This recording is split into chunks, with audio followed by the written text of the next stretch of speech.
Есенската полусезона во третата фудбалска лига Југозапад заврши со одиграни 11 надпревари. Екипата на Преспа Ресен е есенски шампион со 28 бодови преку 9 победи, 1 реми и 1 пораз. Во трката за прво место, титулата но и баражот за втора лига ќе конкурираат уште две екипи, односно Корабе кој заврши на второто место со скоро 9 победи, 2 порази и 27 бодови на своето конто, додека пак на третото место заврши Сатеско од Волено со 26 бодови, скоро од 8 победи, 2 реми и 1 пораз. Овие екипи ќе водат пролетна борба за првото место и баражот за втора лига. Екипата на Сатеска го има и најдобриот напад со реализирани 40 погодици, а овој тим го има најдобриот стрелец, тој е искусниот голгетер Никола Секуловски кој има постигнато 23 погодици. Најдобар одборна во трета лига Југозапад има есенскиот шампион Преспа со 7 примени погодици. На четвртото место есенскиот дел го финишираше екипата на Кравери со 17 бодови. На петото место екипата на Евротип со 16 бодови. Ланскиот второлигаш Кара Орман заврши на шестото место со 15 бодови, Влозними Велишта го делат седмото место со по 13 бодови.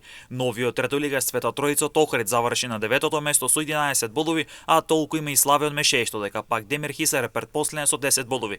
Фенерџи екипата на Светлосот Кукуречни со само 3 бодови на своето конто.